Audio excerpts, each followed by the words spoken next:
Oi, gente! Finalmente consegui minha mãe, minha irmã, todo mundo foi embora, voltamos à rotina. Eu tenho exatamente 45 minutos para falar sobre o livro que eu já tinha comentado com vocês, que eu achei super interessante, que se chama Achtung Baby, a arte alemã de criar crianças resilientes e autoconfiantes. É da Sarah Zaski. E, bom, se vocês tiverem interesse, continuem, continuem me ouvindo. Se não, só dá um joinha e a vida que segue. Mas eu tô com vontade de fazer alguns vídeos assim, ou fazer um resumo de livros, porque acaba me dando um pouco mais de consistência em temas educativos, temas educação infantil, e eu tô entrando agora, o Oscar tá com 1 ano e 2 meses, e eu acho que a gente aos poucos vai entrando numa fase um pouco mais desafiadora em termos de buscar estratégias para uma comunicação mais saudável, mais efetiva. Até agora foi um trabalho muito braçal mesmo. Tomar conta dele significava que ele tinha que sobreviver. E estando sempre comigo, estava tudo certo. Agora as relações sociais dele começaram a se ampliar. E eu acho que eu vou começar a encarar uns outros desafios. Então essa é uma proposta, não sei se vai dar certo, mas espero que dê. Espero que vocês curtam também um pouquinho desse tema. E vamos lá. A primeira coisa que me chamou a atenção nesse livro foram duas coisas, na verdade, no título. Foi a maneira como ela colocou o Achtung Baby. Achtung é uma palavra em alemão que significa cuidado, atenção, de uma forma bem gritante, sabe? Atenção, caution, uma coisa assim. E durante o livro ela fala que isso chamou muita atenção, que ela quase não ouve as mães falarem isso para os filhos. Atenção, menino! Ou cuidado, de uma forma evocando perigo. E a outra coisa que me chamou a atenção no título foi o termo autoconfiante. Eu fui ver o que significa, porque na verdade o livro é em inglês. E ela fala de self-resilience, que é a habilidade de confiar em si mesmo para satisfazer as suas próprias necessidades, objetivos e tomadas de decisão. Confiar nas suas próprias habilidades, no seu julgamento, no que você acha certo, tomar uma decisão, estabelecer um plano para conseguir realizar isso buscando o seu bem-estar. Que, na verdade, quando eu li isso, gente, isso é o objetivo padrão, alto padrão de todos os pais. E com isso em mente, é óbvio que ela achou isso super interessante. Como contexto, a Sarah Zask é uma americana, então o livro todo ele compara a cultura americana com a cultura alemã. Ela veio para a Alemanha passar 7 anos, na verdade era para ser 1 ou 2 anos no PhD do marido dela. O marido dela também é americano. Eles caíram de paraquedas em Berlim e com a filhinha deles de 2 anos. Na jornada deles em Berlim, eles tiveram um outro filho e passaram 7 anos morando na Alemanha. Esses 7 anos foram ali a primeira infância dos dois filhos deles, né? A menina com 2 e o menininho que nasceu logo depois. Então, eles se confrontaram com muitas diferenças. E ela, como jornalista, achou super interessante a maneira como os alemães criam seus filhos e as grandes diferenças entre as duas culturas, que acaba comunicando bem com a nossa cultura brasileira também. A gente tem muita cultura americana, né? E ela escreveu esse livro. O livro é como se fosse um estudo de caso da vida dela. Ela traz exemplos desses primeiros anos dos filhos dela lá. Então, ida pra creche, ida pra escola, playdate com os amigos, como os pais tratam temas polêmicos, como as escolas tratam temas polêmicos, como eles lidam com com situações perigosas ou situações que envolvem riscos, enfim. E aí ela vai elaborando isso durante o livro.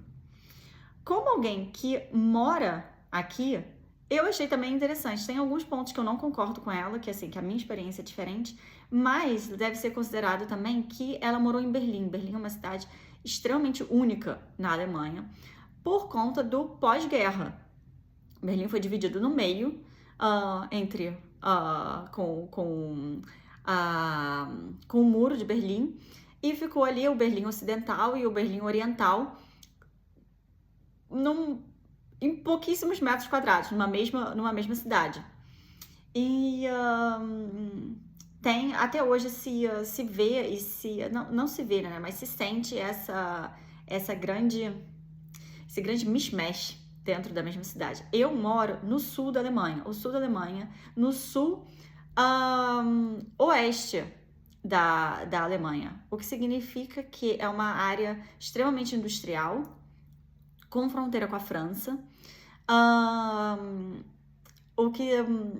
fronteira com a França, eu quis dizer que tem um lado, teve um lado mais capitalista no pós-guerra. E uma área industrial, uma área bem sucedida economicamente e tradicional. Então, ela realmente vive Berlim tem um contexto um pouco diferente da cidade onde eu moro e onde eu morei, em Stuttgart. Mas mesmo assim, vale a pena. E ela começa o livro falando um pouquinho do contexto da Alemanha, né? Que ela veio para cá achando que era um país frio, pessoas distantes, que é muito comum a gente ter esse tipo de estereótipo também do alemão. Eu vim para cá também achando isso. E a minha impressão e a impressão dela foi completamente diferente. Eles são, assim, extremamente sociais, é um país calmo, relativamente calmo, principalmente se você compara com países latinos, né, como a gente fala muito alto e tal, então eles são mais, o nível de energia deles é um pouco menor, mas eles são extremamente simpáticos, extremamente sociais.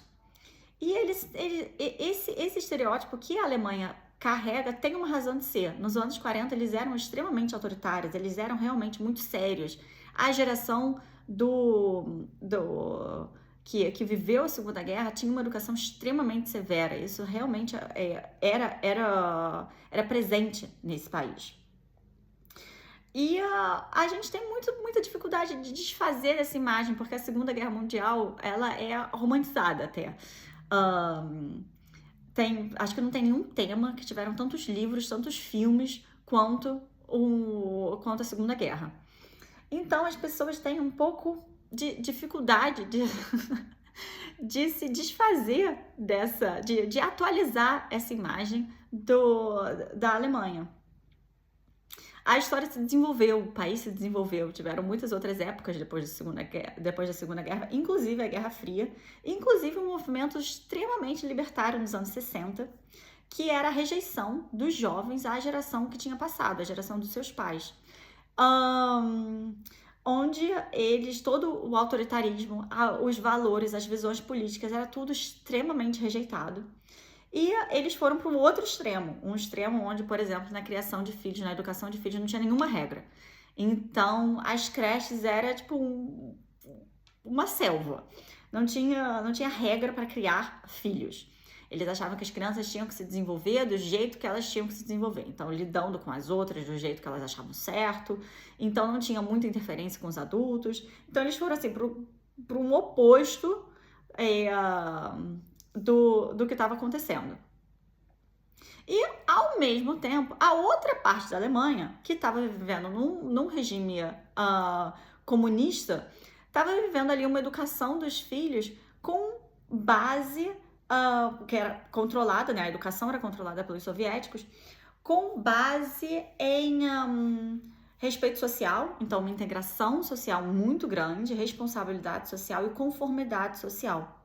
Então tinha no leste uma visão mais comunista do que o viver em sociedade, e no oeste uma busca pela independência na criação das crianças. O que resultou em pilares muito fortes da educação alemã, que até hoje você vê isso não só nas famílias, mas nas instituições de educação, que é essa responsabilidade social, a busca, a integração das crianças na sociedade como seres, não só como crianças, mas como seres que têm direitos e deveres, e buscando sempre a independência deles. Então eles chegaram assim, com os anos passando, eles conseguiram chegar num meio termo de educação. E aí a autora compara isso com o que nos Estados Unidos eles chamam de os Estados Unidos que tem essa bandeira de liberdade, freedom, eles têm essa coisa que eles buscam a liberdade, mas ela se questiona se essa liberdade é realmente uma liberdade genuína. Porque a maneira de criar os filhos nos Estados Unidos, ela usa um termo de Protective Directive Parenting Based on Fear. Uma educação de proteção e direção baseada no medo. Então, óbvio que a gente quer que os nossos filhos estejam sempre protegidos, óbvio que a gente quer que os nossos filhos estejam sempre seguros, e óbvio que a gente quer também que eles tenham um sucesso profissional, um sucesso acadêmico nas suas relações. Mas o grande quê da educação nos Estados Unidos é que é muito baseada no medo.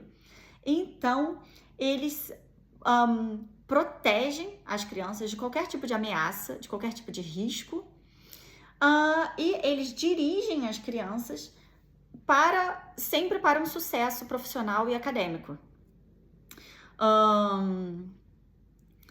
É uma sociedade que tem um pouco de medo do fracasso, um medo do medíocre. Um país que preza pela liberdade acaba tirando a liberdade das crianças, uma liberdade de ficar sozinho, uma liberdade de se arriscar, a liberdade para pensar, até a liberdade de se entediar, porque eles enchem o calendário das crianças com atividades extracurriculares. Atividades que valorizam o estímulo do desenvolvimento cognitivo e acabam deixando de lado a parte bonita da infância, a parte lúdica, a parte das brincadeiras, do tempo de não fazer nada. E ela vai adiante e pergunta, né? Ela se pergunta e coloca pros leitores por que ela acha pertinente falar da educação alemã. Por que ela acha pertinente, com a experiência dela, falar sobre isso? Porque a Alemanha, geralmente, países com sucesso em políticas sociais, quando a gente pensa em países com esse sucesso na educação, sucesso no sistema de saúde, uma sociedade bem integrada, com bem-estar alto, níveis de felicidade altos. A gente pensa em países do norte. Dinamarca e Noruega são os grandes, acho que os bambambãs nesse sentido. Mas geralmente é porque, ou se usa um pouco da desculpa, que são países com uma população muito pequena e que eles têm uma conformidade na sua população. Tem uma uniformidade na formação da população, pouquíssima desigualdade social e uma população pequena que faz as coisas, de repente, funcionarem com mais facilidade. Mas esse não é o caso da Alemanha, porque a Alemanha é um país que, primeiro, ela não tem uma população uniforme. 20% da população alemã é população migratória. Então, é um país que lida muito com a questão de diversas culturas, uma não homogeneidade no background das pessoas. E uma densidade geográfica enorme. São 82 milhões de habitantes. E, além disso, 82 milhões de habitantes com um país que ainda tem um passado negro.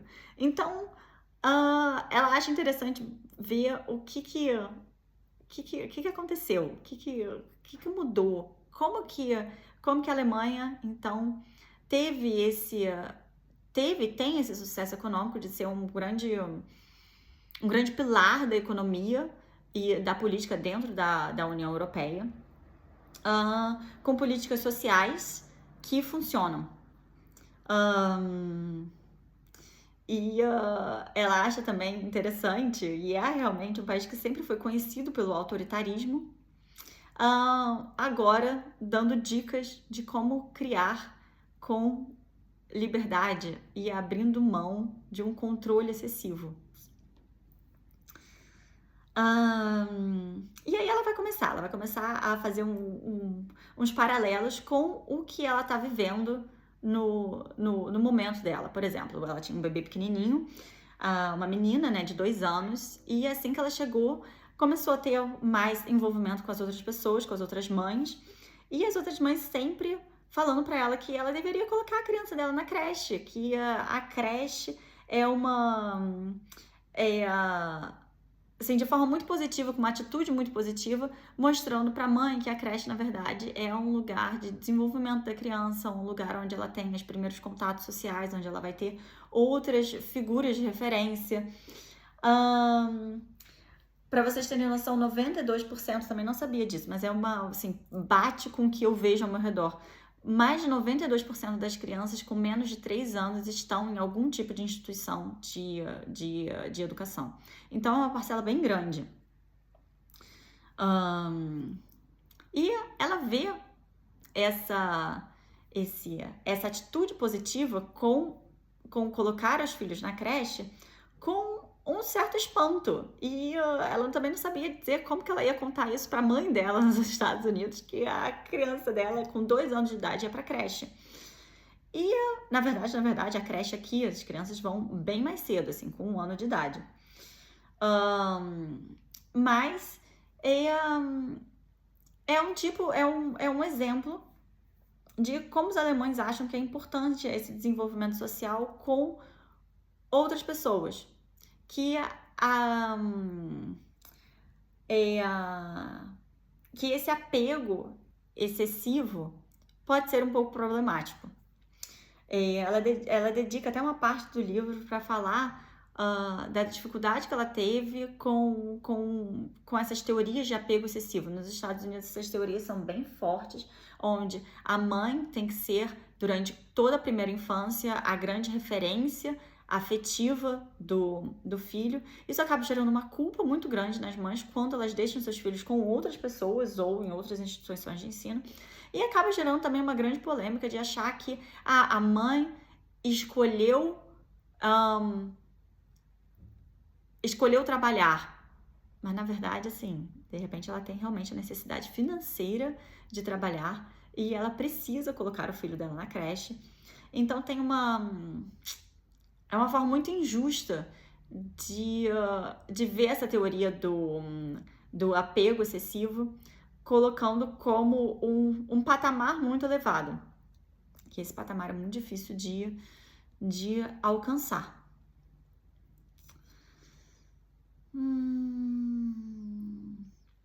E aí, deixa eu ver como que eu posso continuar aqui o resumo do livro.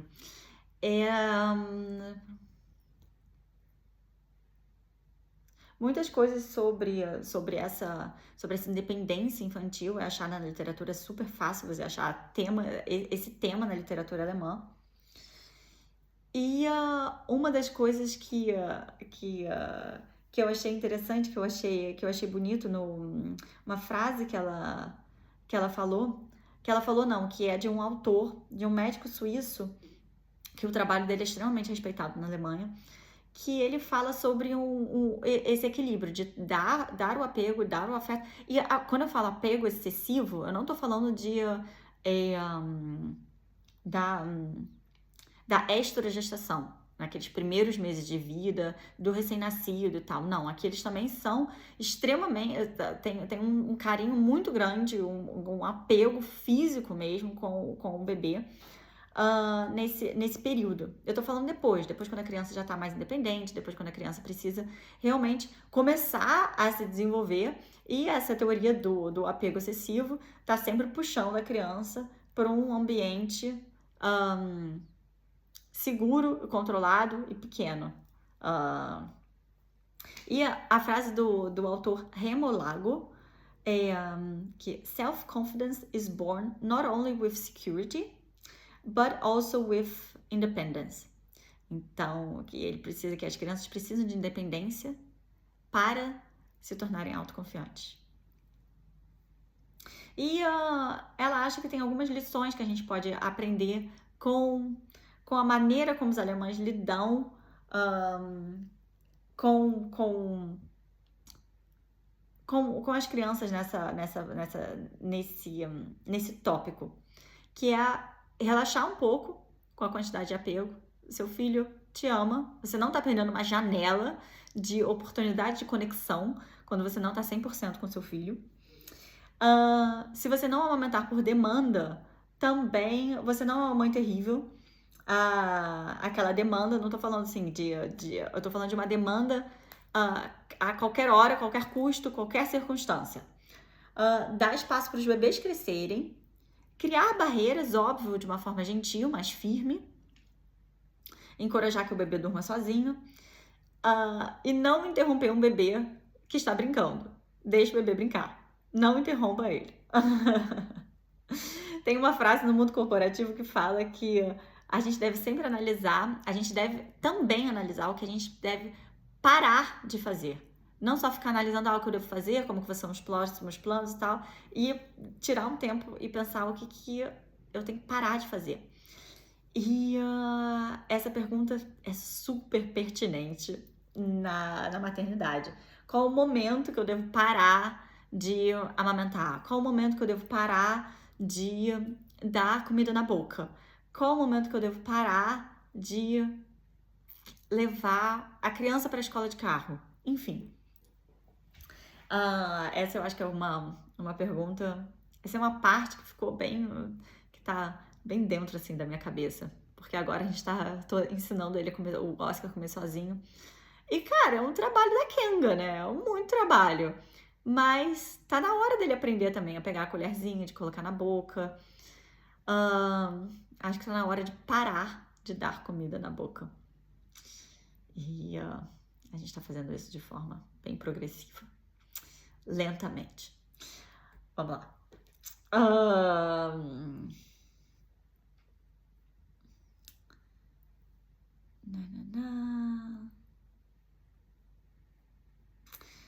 Então, esse tipo de filosofia rígida tende a ser vista como um caminho de sucesso.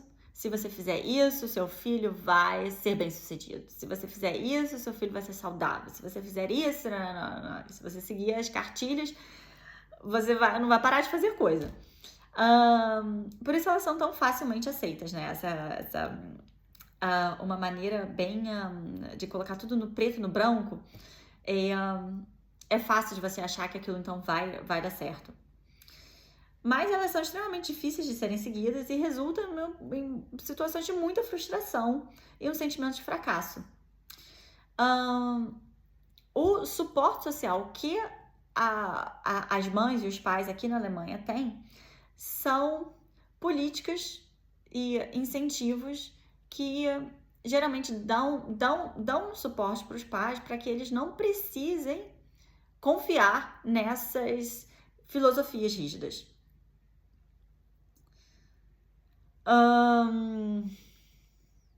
Então, eu já falei, né, que ele incentiva, a sociedade alemã incentiva essa socialização. E a criança expande o seu raio de conexão social, aprende a respeitar e a confiar em outras figuras de referência. E outra parte importante é que a creche e o jardim de infância não tem nenhum valor acadêmico. Não existe valores acadêmicos não tem um currículo. Não tem uma pressão para desenvolver e estimular aquela criança cognitivamente. Aqui, por exemplo, não se sabe, não se fala em tummy time. É óbvio que as crianças ficam de barriguinha para baixo, mas não tem essa obrigação. Você já fez tummy time hoje? Não tô conseguindo colocar essa criança de tummy time. Ela não vai desenvolver os músculos das costas. Será que... Porque você sente isso? Eu vi quando eu tava no Brasil com o Oscar pequenininho. as pessoas, assim, era praticamente um assunto. Ah, e aí, ele já fez tummy time hoje? Ah, ele ficava numa boa?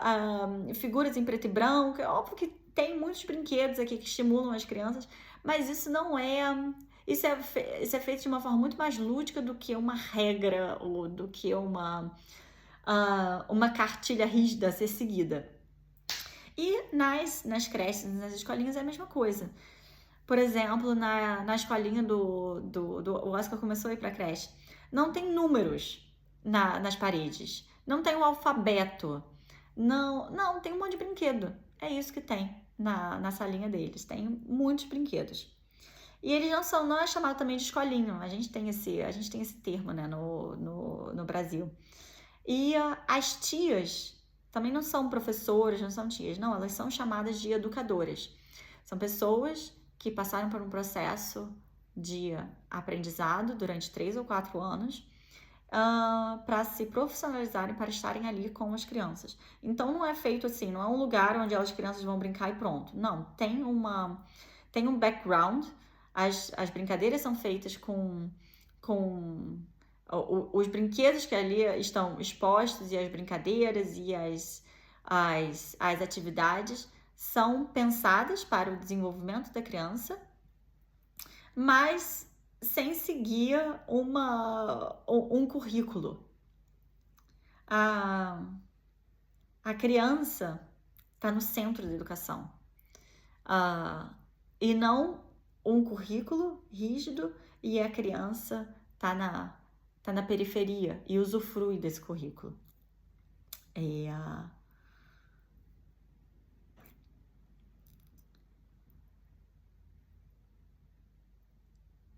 O que as crianças fazem é brincar e socializar num dia estruturado.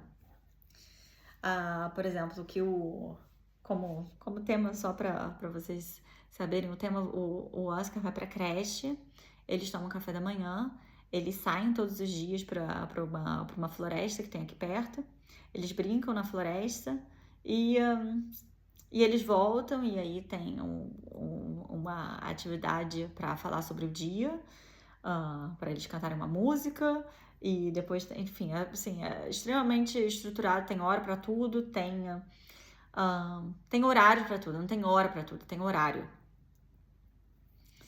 E a autora com isso, ela se questionou. Ela foi na Kita e perguntou para... Kita é creche em alemão. Então, às vezes eu vou falar Kita porque tá bem na ponta da minha língua esse vocabulário. Perguntou para a diretora da Kita dela, eu tô preocupada porque a minha filha já tem 3 anos, não tem nenhum estímulo para alfabetização dela. Eu sei que é cedo ainda, mas assim, ela não sabe o alfabeto, ela não sabe contar. E a professora dela falou, né, que eu vou ler, que eu achei bem legal que ela falou. I think the most important thing they learn in the Kita is social and emotional development, to be school ready. It's knowing how to communicate, knowing their strengths and weaknesses, knowing how to get help, how to solve problems and conflicts. These are the basics they will need to start school. Eles não vão precisar saber o alfabeto, eles vão precisar saber lidar um com os outros, eles vão precisar saber resolver problema por conta própria, eles vão precisar identificar um problema, estabelecer um plano, entrar em ação e resolver aquele problema. Eles têm que saber interagir com outras pessoas. E isso é muito legal, né? Você não precisa ir para a escola, o que te faz pronto para ir para a escola, para começar o processo de alfabetização, na verdade, não são habilidades cognitivas.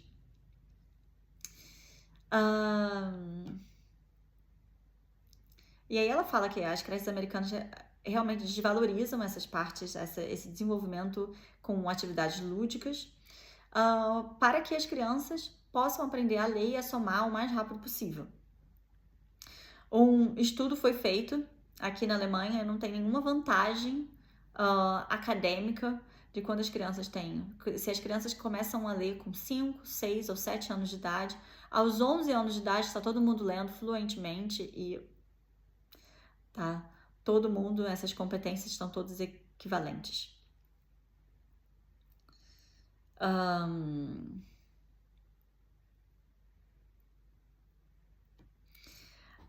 E outra coisa interessante sobre o desenvolvimento acadêmico é que a vida acadêmica aqui na Alemanha, ela é extremamente valorizada. Então, pessoas que têm um diploma, que têm um bachelor, um master, elas realmente têm salários melhores. Todos os tipos de atividades aqui na Alemanha têm um desenvolvimento acadêmico. Você precisa estudar, você precisa ser um técnico em alguma coisa para desenvolver esse trabalho. Se você vai pintar a parede, você tem que ter passado por um processo de aprendizado. E se você é um pintor, você só pinta. Você só pinta. Seu trabalho é pintar. E você tem um título de pintor. E você precisou estudar para isso. Você sabe tudo sobre as cores, você sabe tudo sobre texturas, você sabe tudo. Se você coloca lajota, você só coloca lajota.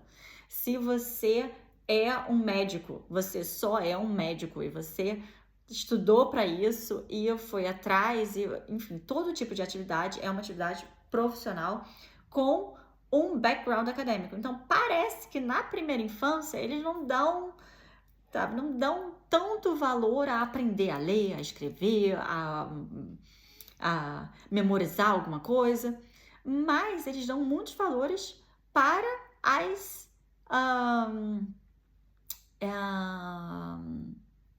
habilidades não cognitivas que aí preparam eles para sociedade, para aprender, para serem autoconfiantes, para serem resilientes, para terem um bom desenvolvimento, serem pessoas responsáveis. E dá certo. Dá certo porque a sociedade, o sucesso econômico e político da Alemanha mostra isso nos últimos anos. Nos últimos anos não, nas últimas décadas. Outro ponto de como eles desenvolvem isso são, por exemplo, oferecer nas creches atividades extras curriculares, por exemplo, que as crianças saem para um acampamento e dormem fora de casa pela primeira vez. É óbvio que as mães e os pais ficam apavorados, ficam com os olhos desse tamanho quando recebem uma circular da escolinha, da creche, convidando, óbvio que não é obrigatório, né? Convidando as crianças para fazerem isso, passarem, sei lá, um final de semana dormindo fora de casa com 4 anos de idade. Mas dá certo. E as crianças adoram. E ninguém fica traumatizado. E pelo contrário, tem um grande orgulho em conseguir fazer isso, em prover um ambiente seguro para atividades que desafiam as crianças e desafiam os adultos também. Outra habilidade que é muito estimulada nas crianças pequenas é a responsabilidade e liderança. Então, eles escolhem os temas que eles vão trabalhar dentro das creches, por exemplo. Tem um dia que eles conversam muito sobre um determinado tema e, a partir de então, eles passam 3 meses desenvolvendo um tema sobre, sei lá, a autora dá o exemplo que a filha dela chegou em casa e falou que o tema agora dos próximos meses ia ser uma lesma.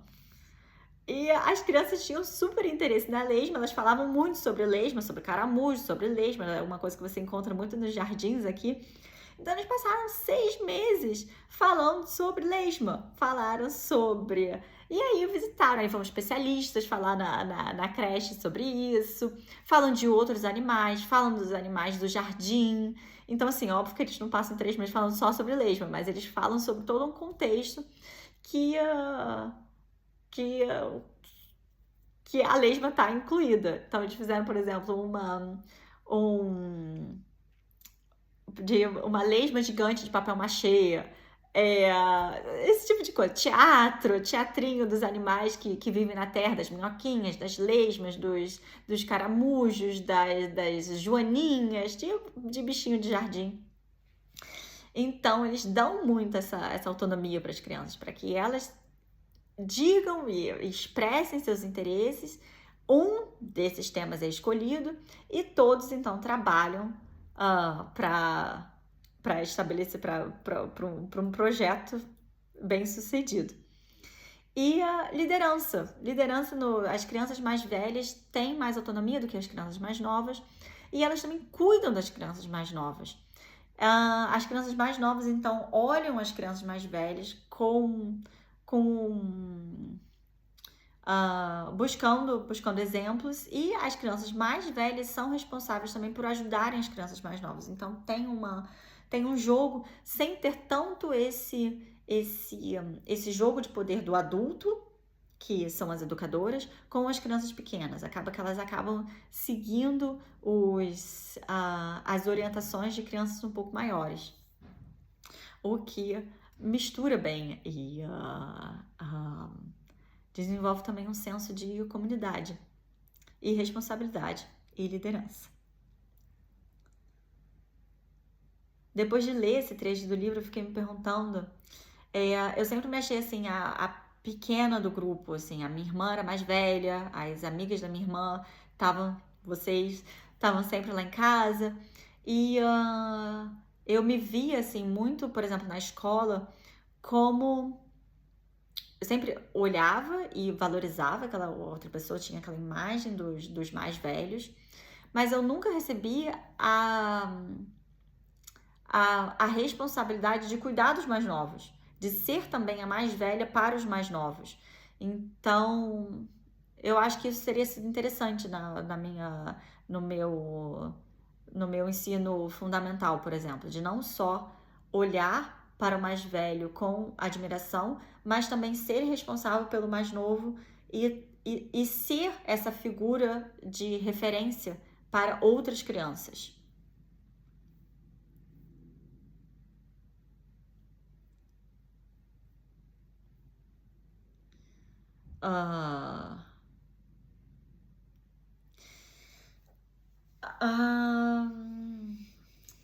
Que mais? O incentivo das brincadeiras, né? As brincadeiras são o ponto auge de qualquer infância e se torna o ponto auge também do ensino nas creches, no jardim de infância e no primeiro e segundo ano do ensino fundamental, do início da alfabetização das crianças. Mas as brincadeiras não ocorrem de qualquer jeito e com qualquer brinquedo. O lugar mais adorado pelos alemães para brincar é o ar livre. Então, atividades ao ar livre são, assim, a grande estrela da educação alemã.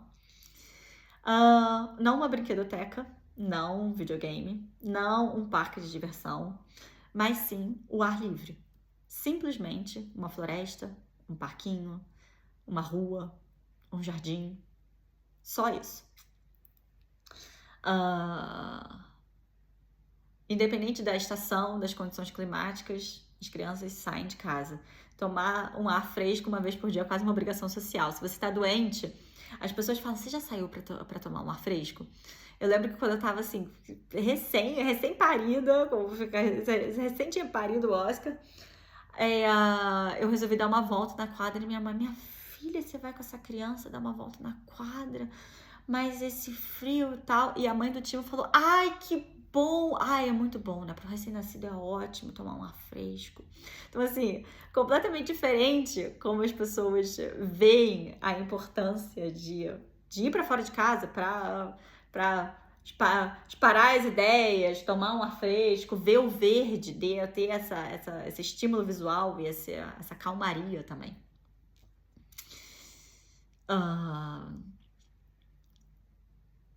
E acaba que, por exemplo, tem um aumento mundial do diagnóstico, né, de ADHD, das doenças de crianças hiperestimuladas, de crianças com hiperatividade, com, de repente, uma dificuldade de concentração. Tem um boom desse diagnóstico. Aqui na Alemanha também tem, mas é relativamente menor do que nos Estados Unidos. E alguns estudos apontam que realmente as atividades que as crianças são expostas, atividades que mantêm elas mais dentro de casa tendem a aumentar esse déficit de atenção.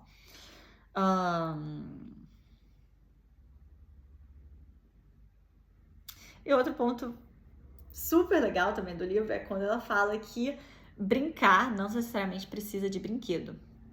Tem uns projetos aqui na Alemanha que falam que fazem, que algumas creches fazem de tirar por algumas semanas todos os brinquedos das creches.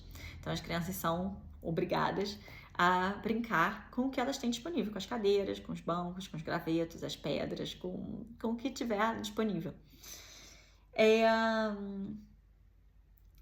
E é um projeto que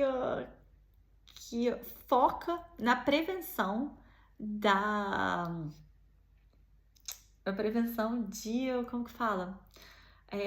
Addiction. Como que fala isso em português, gente? Na prevenção do vício de um determinado brinquedo.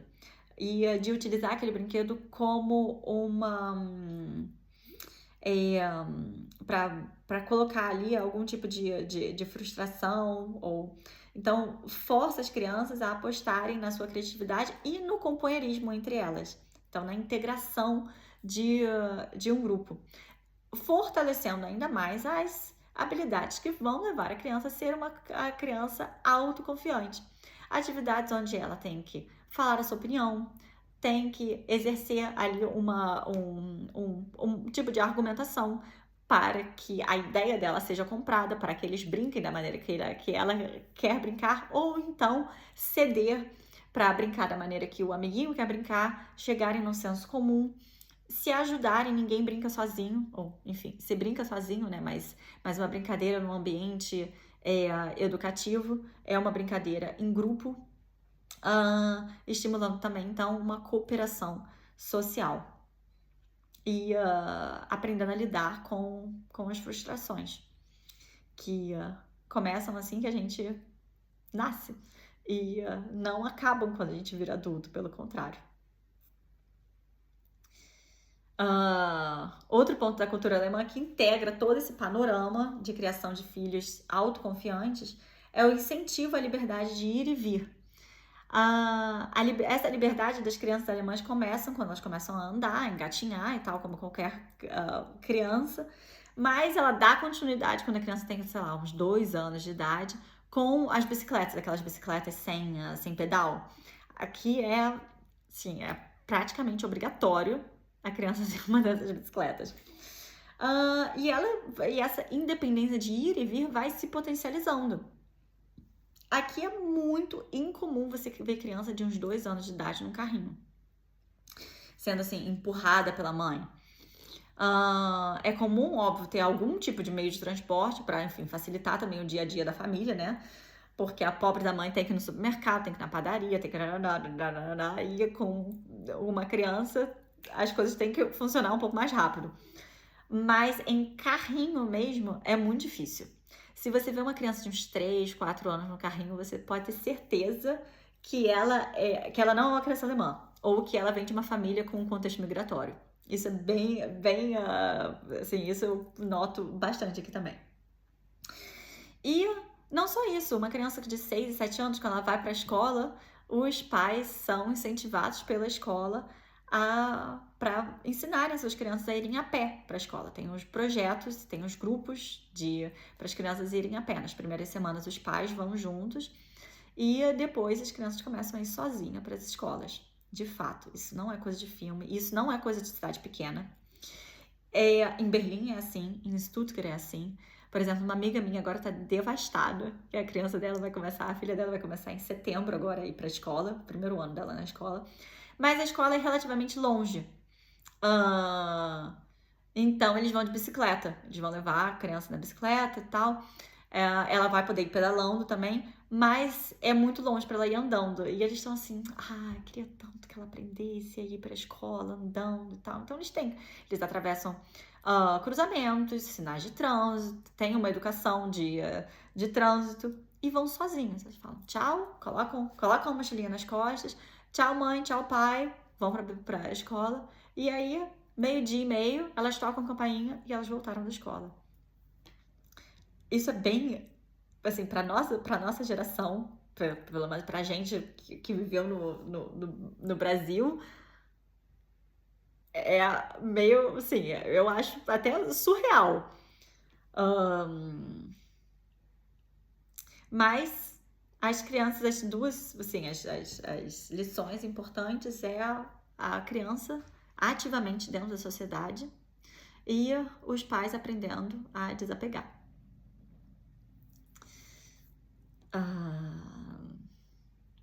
Isso não é, a autora também fala isso não é fácil para as mães ou para os pais. Isso também é difícil para eles, para esse desapego.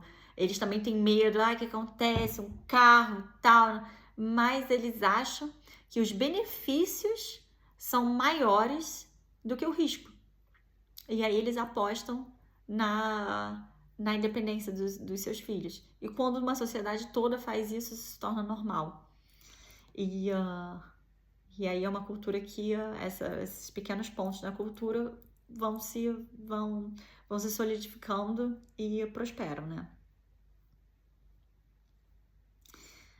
Um outro ponto, já tô acabando, gente, mas tem duas coisas legais aqui que ela fala aqui. Outra coisa que gera autoconfiança é que as crianças não são poupadas de situações que podem oferecer perigo, como, por exemplo, ir sozinha para a escola, mas, por exemplo, brincar com fogo. Não brincar com fogo, né? Mas estar numa fogueira, brincar com fósforo. Isso, na verdade, é incentivado, a exposição é incentivada para que eles não façam esse experimento sozinho. Então, geralmente tem algum tipo de workshop na creche, ou faz parte da cultura da família fazer uma fogueira para assar alguma coisa, e as crianças estão ali fazendo parte parte ativamente dessa atividade. Por exemplo, cortar, assim, ajuda na cozinha, as crianças aprendem a cortar com uma faca, não com uma faca de plástico, mas uma faca. Terem acesso a ferramentas, terem acesso a playgrounds. Os playgrounds aqui da Alemanha, gente, é de você ficar de cabelo em pé, porque são estruturas enormes, com diversos escorregas, assim, os perigos gritam. Se você olha para jardim, para um playground, você olha assim, gente, e os pais estão ali no banquinho, tomando um café, tomando uma cerveja. Daqui a pouco tem uma ou outra criança que grita de lá e precisa de ajuda, e aí alguém vai lá. Então, assim, é muito legal ver isso. E com isso, as crianças vão desenvolvendo segurança, vão desenvolvendo habilidades.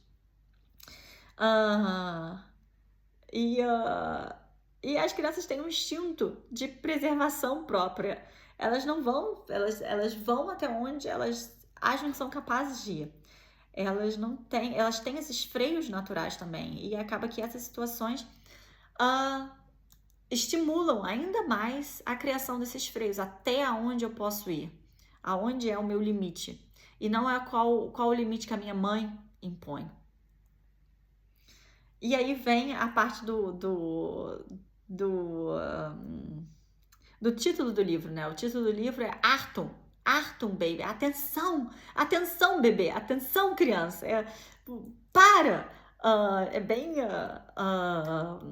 gritante. E aqui, essa palavra Achtung, ela é usada em situações de perigo, não em situações de risco.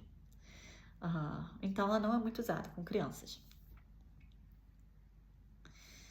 E, terminando, outra coisa que eles também desenvolvem aqui bastante, que eles são bem abertos, é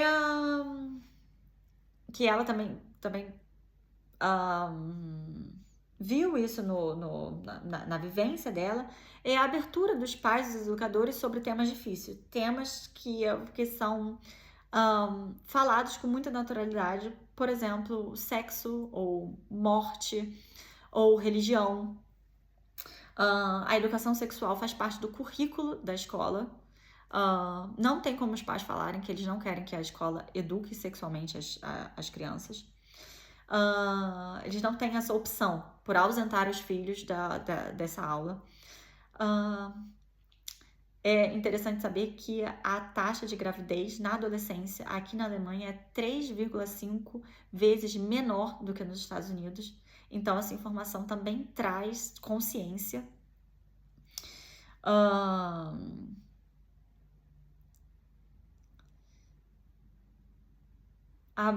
Falar sobre morte de uma forma aberta, não de uma forma lúdica. A forma lúdica, a criança também é incentivada a pensar de forma lúdica sobre a morte, ou pensar de forma religiosa, espiritual, mas é ensinada de uma forma biológica. O que acontece quando uma pessoa morre? Eles incentivam a criança a fazer perguntas e a procurar as próprias respostas. O que você acha que acontece?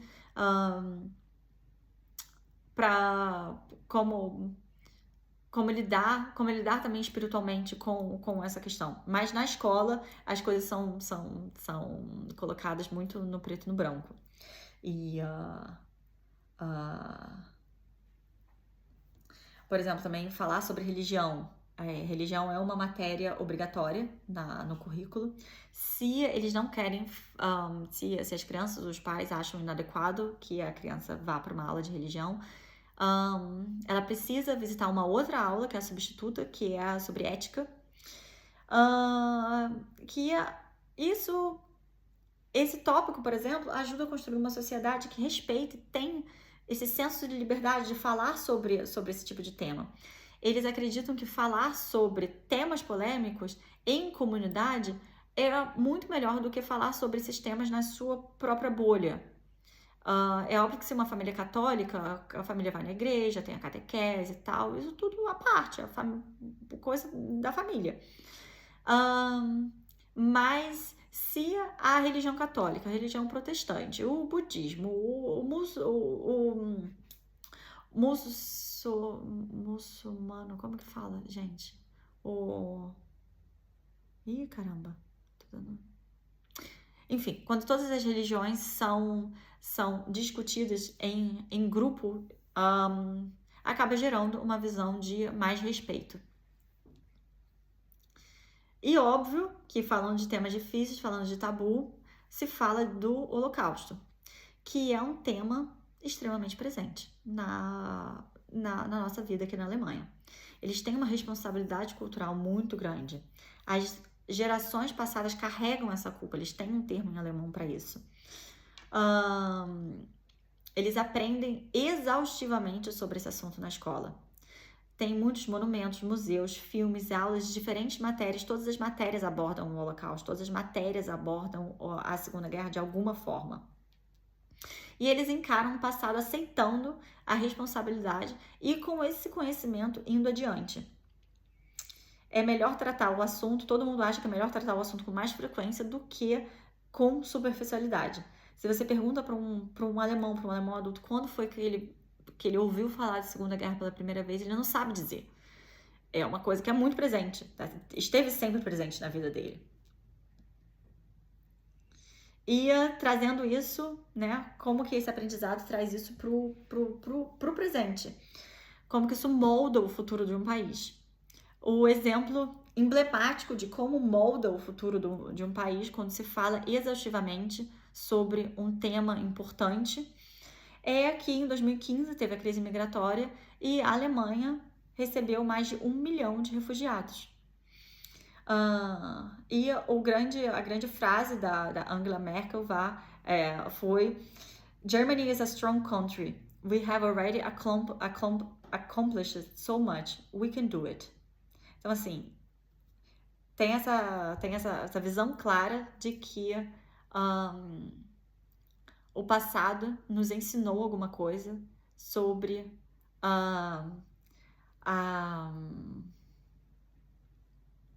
sobre o respeito e o acolhimento de outras culturas e outros modos de pensar.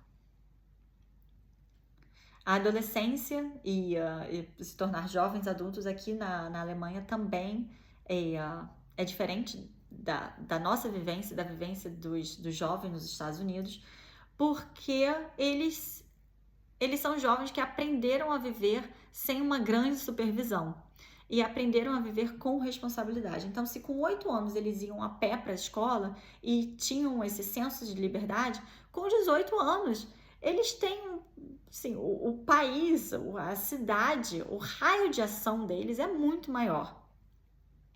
E o mais importante é que não é a primeira vez que eles estão experimentando essa liberdade. Os jovens no Brasil e nos Estados Unidos, né, como ela é uma autora americana, fala que eles chegam na faculdade e eles estão experimentando aquela liberdade pela primeira vez. Eles não têm um engajamento profissional, eles não... E aí tudo explode. Você quer, enfim, beber tudo, jogar tudo pro alto e... Vocês sabem do que eu tô falando, né?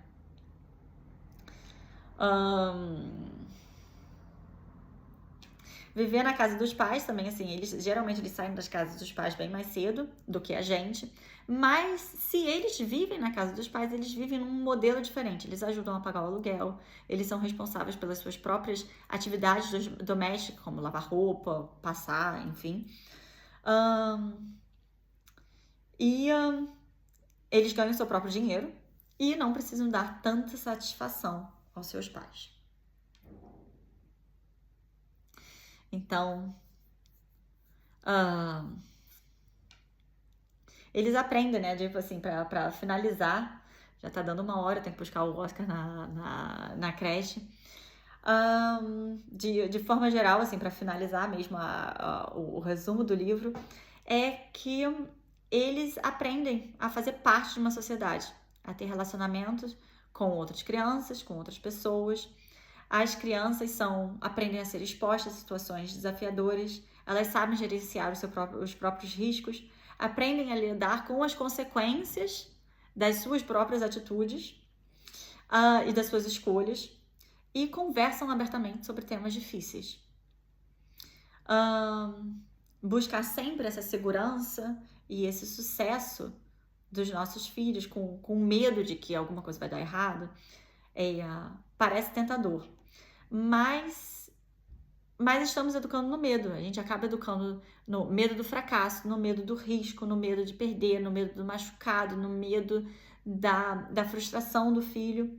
E ela convida, né, a mudar o foco e a educar na satisfação de ver os filhos crescerem e amadurecerem através da superação dos seus próprios, dos desafios próprios da criança, do adolescente, diariamente, do dia a dia. Educar não no medo, mas na alegria e na certeza de estar formando adultos saudáveis que vão ser parte ativa de uma sociedade que prospera. É isso, gente. Espero que vocês gostem. Eu gostei bastante do livro. Achei bem interessante e ajuda a gente a pensar também, assim, quais são as diferenças, principalmente, assim, que algumas de nós vivem em outros países, ajuda a trazer também uma análise para como que a gente cresceu e como que a gente quer educar nossos filhos. É isso, gente. Beijo!